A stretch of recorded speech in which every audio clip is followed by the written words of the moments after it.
समय की बात है, एक व्यापारी के घर में चोरी हो जाती है। उसके पास जितना भी पैसा होता है सारा चोरी हो जाता है। भाई पहले के लोग बैंक में तो पैसे रखते नहीं थे, तो जो भी उसके पास पैसा था सारा चोरी हो गया।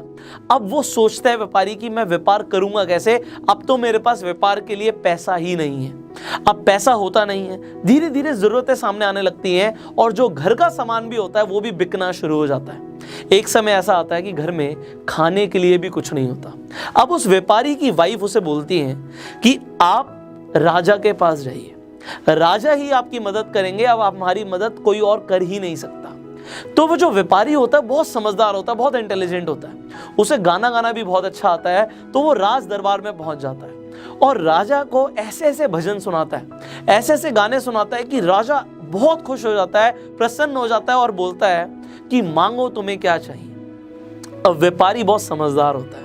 व्यापारी पहले राजा को बोलता है कि अगर आप मुझसे सच में खुश हुए ही हैं तो क्या आप मुझे 1 लाख सोने के सिक्के दे सकते हैं।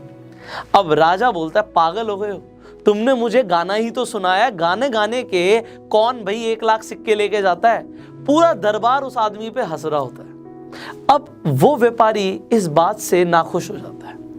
अब वो राजा को बोलता है कि महाराज आप इतने बड़े राजा हैं, क्या आपके पास शतरंज है। अब राजा हंसने लगता है, कहता हमारे पास शतरंज क्यों नहीं होगा। अपने मंत्री को बोलता है और 1 मिनट में शतरंज सामने आ जाता है। अब वो व्यापारी बोलता है महाराज आप मुझे 1 लाख सोने के सिक्के मत दीजिए, आप मुझे सिर्फ 1 सोने का सिक्का दे सकते हैं। राजा बोलता है सिर्फ 1। अब वो हंसने लग जाता है राजा की 1 सिक्का मांग रहा है। पर वो व्यापारी बोलता है महाराज ऐसे नहीं, ये शतरंज आपके सामने है, इसमें 64 खाने हैं। मैं चाहता हूं आप इतने बड़े राजा हैं, आप मुझे 1 सोने का सिक्का आज दीजिए, मैं 1 ही लेकर जाऊंगा, पर कल मैं दोबारा आऊंगा और मैं 64 दिन तक रोज आऊंगा आपके दरबार में। मैं चाहता हूं बस आप मुझे आज जितने सिक्के दे रहे हैं कल उसका डबल दे दीजिएगा। आज आप 1 दे रहे हैं, कल आप मुझे 2 सोने के सिक्के दे दीजिएगा, उसके बाद 4, इस तरीके से 8, इस तरीके से मैं रोज आपकी शतरंज पे एक कांटा लगा के चला जाऊंगा, एक क्रॉस बना के चला जाऊंगा और जिस दिन 64 दिन हो जाएंगे मुझे लगेगा मुझे इनाम मिल गया। इसके अलावा मुझे आपसे और कुछ नहीं चाहिए, आप इतने बड़े राजा हैं, इतना तो आप मेरे लिए कर ही सकते हैं। अब राजा अपना दिमाग बिल्कुल नहीं लगाता। राजा कहता है 64 खाने हैं, 1 सिक्का आज मांग रहा है, कल 2 ले जाएगा, कितनी ले जाएगा। अपने महामंत्री को बोलता है महामंत्री इस व्यापारी को रोज आप सिक्का देंगे, आज अभी इसे 1 सिक्का दे दीजिए सोने का, ये कल फिर आएगा मुझसे बिना पूछे इसे रोज डबल करके सोने के सिक्के दे देना। अब इसी तरीके से रोज व्यापारी दरबार में पहुंचता है, महाराज से नहीं मिलता, महामंत्री उसे अपने आप ही डबल करके सोने के सिक्के दे देता है।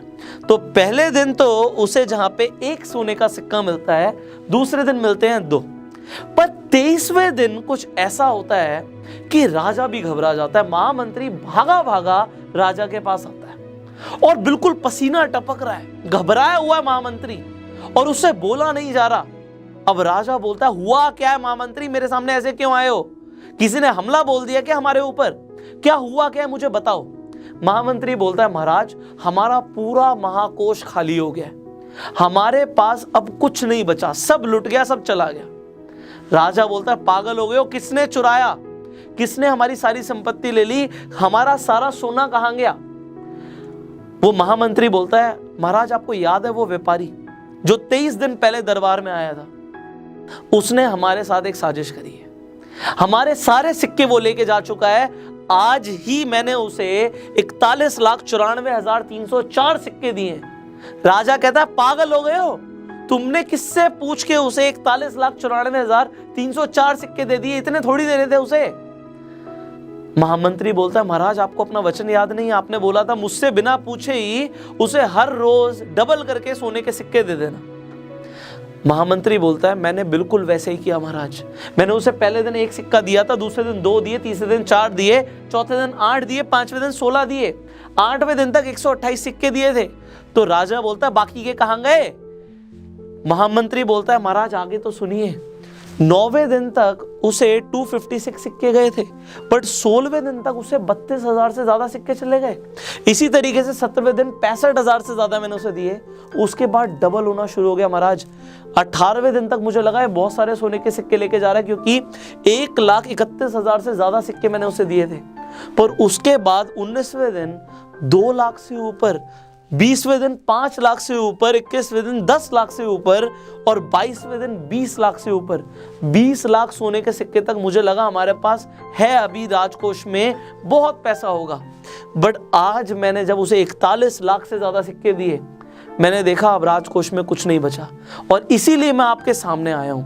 अब अगले दिन वो हमसे 83 लाख से ज्यादा सिक्के लेने आ रहा है। महाराज, इतना पैसा, इतने सिक्के हम कहां से लेकर आएंगे? अब राजा को समझ नहीं आता उसके साथ हुआ क्या है। पूरी रात राजा को नींद नहीं आती। अब अगले दिन जब दरबार में वो व्यापारी आता है, राजा अपना सिंहासन छोड़ता है और उस व्यापारी के पैरों में गिर जाता है। बोलता है कि मैंने आपको सबके सामने वचन दिया था कि मैं हर रोज 64 दिन तक आपको पैसा डबल करके दूंगा, पर मुझे नहीं पता था उस दिन दरबार में जिस दिन आपने मुझसे 1 लाख सिक्के मांगे थे, इतनी बड़ी भूल हो गई। मुझे उस दिन आपको 1 लाख सिक्के दे देने चाहिए थे, मुझे नहीं पता था आप इतने बड़े ज्ञानी हैं। आपने 64 दिन तक ये बोला कि आप मुझे सिर्फ डबल करके दे दीजिए 1 सिक्का, और मुझे लगा आप कितने सिक्के मुझसे ले जाएंगे। और कल मेरे महामंत्री ने बताया कि हमारा पूरा राजकोष खाली हो गया है, अब हमारे पास इस सिंहासन के अलावा आपको देने के लिए कुछ नहीं है, क्योंकि हमारे पूरे राज्य में इतने सिक्के नहीं है सोने के, तो आप मेरा सिंहासन ग्रहण करें। देखिए, ये तो एक कहानी थी जिसमें राजा को पावर ऑफ कंपाउंडिंग नहीं पता थी और उस व्यापारी को, उस बिजनेसमैन को पावर ऑफ कंपाउंडिंग पता थी। एक पावर ऑफ कंपाउंडिंग से एक सोने का सिक्का 23वें दिन तक 41,94,304 बन सकता है। आप जरा सोचिए, अगर ये 1 रुपया होता तो 23वें दिन 41 लाख से ज्यादा हो सकता है। बट अगर आज ये आपको कोई बोले कि आज आप मुझसे 10 लाख रुपए ले लो, या फिर हर रोज मैं आपको 64 दिन के लिए 1 रुपया मल्टीप्लाई करके देता रहूंगा, डबल करके देता रहूंगा, तो आप क्या चूज करेंगे? आपका लग रहा होगा कि आप तो अब 1 रुपये को ही चूज करेंगे कि हर रोज डबल करके मिले, बट ऐसा नहीं है। जब हम इस वीडियो को शूट कर रहे थे, इस वीडियो को शूट करने से पहले ये सेम सवाल मैंने अपने कैमरामैन से पूछा, और उन्होंने बोला सर मैं तो 10 लाख रुपए को चूज करूंगा, क्योंकि कितना ही हो जाएगा भाई, 64 दिन तक कितना ही हो जाएगा। आप मुझे जरा नीचे कमेंट में बताइएगा, अगर वो व्यापारी राजा से 64 दिन तक सिक्के लेता तो कितने सिक्के उस राजा को, उस व्यापारी को देने पड़ते? आप नीचे कमेंट्स में जरूर बताइएगा। अब जैसे मैंने बोला कि भाई ये तो एक कहानी थी, रियल लाइफ में ये पावर ऑफ कंपाउंडिंग कैसे काम करती है इसे समझते हैं। देखिए यहाँ पे क्या है, जब 1 का 2 हो रहा है तो ऑलमोस्ट 100% की रिटर्न्स मिल रही हैं। अब ये 100% की रिटर्न्स हर दिन नहीं मिलती, कहीं भी नहीं मिलती, वरना हर कोई अंबानी बन जाएगा। बट बात ये है कि अगर आज आपने इस पावर ऑफ कंपाउंडिंग को समझा, let me tell you one thing, your life is gonna change forever. आपकी पूरी जिंदगी बदलने वाली है। Let me tell you why. देखिए, अगर हम रूल ऑफ 72 की बात करें, अब आप में से ज्यादातर लोगों को रूल ऑफ 72 पता होगा, कम से कम उन लोगों को तो जरूर पता होगा जो हमारी रेगुलर वीडियोस देखते हैं। तो रूल ऑफ 72 क्या कहता है कि भैया आपको जो भी रिटर्न्स मिल रही हैं साल की, मान लेते हैं आपको सिर्फ 12% की रिटर्न्स मिलती हैं, तो आप उसे 72 से डिवाइड कर दीजिए, आपके पास आंसर आ जाएगा कि कितने साल में आपका पैसा डबल हो रहा है। तो 6 साल में आपका पैसा मान लेते हैं डबल हो रहा है। वहां पे 1 दिन में हो रहा था, यहाँ पे 6 साल में हो रहा है। मैं 6 साल का एग्जांपल लेता हूं कि आज एक आदमी के पास, उसने काफी पैसा कमाया और उसने 1 करोड़ रुपए को कंपाउंडिंग पे लगा दिया। तो 1 का 2 करोड़ रुपए होगा, 2 का 4 करोड़ रुपए होगा, 4 का 8 करोड़ भी होगा और 8 का 16 करोड़ रुपए भी होगा। बट अब बात आती है कितने टाइम में। यहां पे 6 साल में हो रहा था, 6 इयर्स में, ठीक है जी। हमने रूल ऑफ 72 के हिसाब से समझ लिया। ये 12 साल हो गए, यहां पे 18 साल हो गए और यहां पे 24 साल हो गए। अब आप कहेंगे 24 साल में जाके सर ये 16 करोड़ रुपए हो रहा है, 1 करोड़ का 16 गुना हो रहा है 24 साल में, 12% की रिटर्न के हिसाब से। बट भाई मेरा एक सवाल है आपसे, ये मैंने 12% ना ऐसे ही लिख तो दिया आपको, बट आप मुझे बताइए, आपको आज आपके पास पैसा है, ये हम मान के चल रहे हैं 1 करोड़ रुपए, 1 करोड़ नहीं है 1 लाख है, जो भी आपके पास है, आपको 12% की रिटर्न्स मिल कहाँ से रही हैं? बैंक में पैसा रखोगे, बैंक में तो आपको 3% की रिटर्न दे रहा है। अगर आप बैंक में सेविंग अकाउंट में पैसा रखते हैं, अगर आप एफडी भी करा लेते हैं तो कितना 5 से 6% की रिटर्न दे रहा है। And I am sorry to say dear 6%, 5 से 6% तो इन्फ्लेशन ही बढ़ रहा है। इन्फ्लेशन क्या होता है? महंगाई। तो अगर आप बैंक में पैसा रखते हैं 3% के हिसाब से तो आप लॉस में जा रहे हैं, आप नेगेटिव में जा रहे हैं। कंपाउंडिंग नेगेटिव में काम करेगी और आपको साल बाद देखेंगे कि आप गरीब होते जा रहे हैं, अमीर नहीं हो रहे। अगर आप एफडी में पैसा रखते हैं 5 से 6% तो पैसा बढ़ कहाँ रहा है? जितना रखा है उतना उस पर जंग लग रहा है, इन्फ्लेशन महंगाई आ रही है और आपको उतना रिटर्न मिल रहा है। तो एफडी कुछ नहीं है। एफडी तो बस ये है कि आपका ना पैसा बढ़ रहा है ना कम हो रहा है। बट फिर क्या करें? What to do next? अब आप बहुत सारे इन्वेस्टमेंट ऑप्शंस को समझ सकते हैं। देखो हमने एफडी को तो यहाँ पे डिस्कस कर ही लिया, बहुत सारे लोग एफडी कराते हैं। दूसरा इन्वेस्टमेंट ऑप्शन समझते हैं लोग कि हम गोल्ड खरीद के रख लेंगे। चलो जहाँ पे आपको 5 से 6% की रिटर्न मिल रही है, यहाँ पे आपको 9 से 10% की रिटर्न मिल जाएगी। लोग और क्या करते हैं जब उनके पास पैसा आ जाता है? Real estate. वो रियल स्टेट में इन्वेस्टमेंट कर देते हैं। अगर आप रियल स्टेट में इन्वेस्टमेंट करते हैं तो पहली बात तो आप 10-20 हज़ार से इन्वेस्टमेंट नहीं कर सकते रियल स्टेट में, आपको लाखों करोड़ों रुपए चाहिए। तो यहाँ पे जिनके पास स्मॉल कैपिटल है वो तो आ ही नहीं सकते। मैं रिटर्न्स की बात नहीं कर रहा क्योंकि रियल स्टेट में अच्छी रिटर्न्स मिलती है, नो डाउट अबाउट दैट।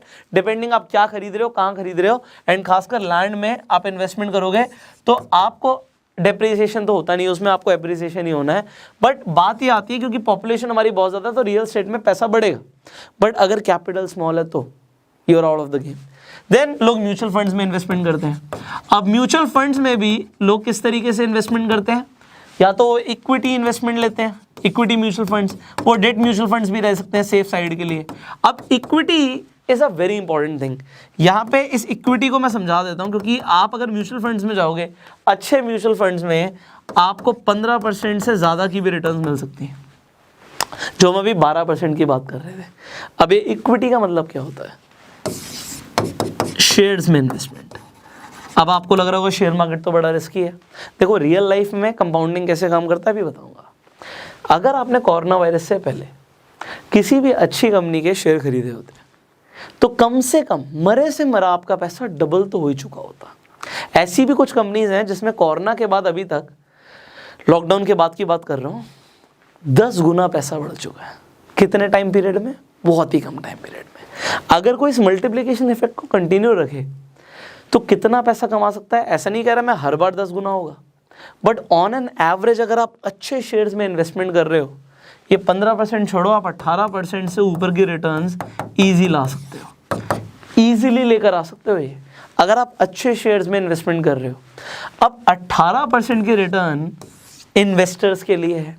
जो ट्रेडर्स होते हैं, जो ट्रेड कर रहे होते हैं, वो दिन का चाहते हैं कि हमें ज़्यादा नहीं 1 से 3% की रिटर्न मिल जाए। मैं नहीं कहता उन्हें रोज़ मिलती है, बट मान के चलते हैं अगर उन्हें 2% की रिटर्न मिल जाती है ट्रेड करते हुए। अब वो ट्रेडिंग कैसे है, विल टॉक अबाउट दैट, पर ट्रेड करते 2% की रिटर्न है। 30 दिन तो शेयर मार्केट खुलता नहीं है, 30 में से आप मान लो 10 दिन बंद रहता है, तो 20 दिन ट्रेड करके 40% की रिटर्न। अब कहेगा कोई आदमी ये बिल्कुल बेवकूफ़ वाली बात है, 40% की रिटर्न कौन किसकी कैपिटल पे ला रहा है? कंपाउंडिंग काम करेगी तो फिर क्या होगा? वो मुकेश अंबानी बन जाएगा भैया, क्योंकि कंपाउंडिंग काम करेगी। मैं कह रहा हूँ ये 40% की रिटर्न लोग टारगेट लेके चलते हैं कि हमें आए। सबको नहीं आती, because not everybody is perfect every time. ऐसा नहीं होता हर बार ट्रेड किया हर बार प्रॉफिट हुआ, but yes there are people जो ईजिली अपनी कैपिटल के ऊपर 10 से 15% की रिटर्न साल की नहीं महीने की भी लेकर आ रहे हैं। शेयर मार्केट में इक्विटी के अंदर दिस इज पॉसिबल। मैं ये नहीं बोल रहा कि आपके साथ हो जाएगा, मैं ये बोल रहा हूं ये पॉसिबल है, और ये पॉसिबल है और आपके साथ हो सकता है। कैसे? If you learn this game. आज की वीडियो एक आपके लिए एक आई ओपनर वीडियो है, बिकॉज ज़्यादातर लोग कंपाउंडिंग को नहीं समझते, उन्हें पता भी नहीं, मतलब उन्हें पता भी नहीं 10 से 15% का मतलब क्या है। आप एक एग्जाम्पल मैं आपको और दे रहा हूँ, आप एग्जाम्पल के लिए लेकर चलिए। आपके पास 1 करोड़ रुपए है और 1 करोड़ रुपए पे अगर आपको 10% की रिटर्न आ जाती है, अगर आ जाती है, तो ये 1 करोड़ 10 लाख रुपए होता है अगले ही महीने। ये सेकेंड मंथ की मैंने बात करी, ये फर्स्ट मंथ की बात करी। अगर आप इस हिसाब से भी कैलकुलेट करोगे, आप अगेन कमेंट्स में बताइएगा कि 30वें महीने 30th मंथ पे आपका 1 करोड़ रुपए कितना हो चुका होगा। एंड द थिंग इज यार, देखो पैसा लोग कमा रहे हैं, आप कमा रहे हो नहीं कमा रहे टोटली आपके ऊपर है। पैसे को सिर्फ सेव नहीं करना, पैसे को इन्वेस्ट करना है, कंपाउंड करना है।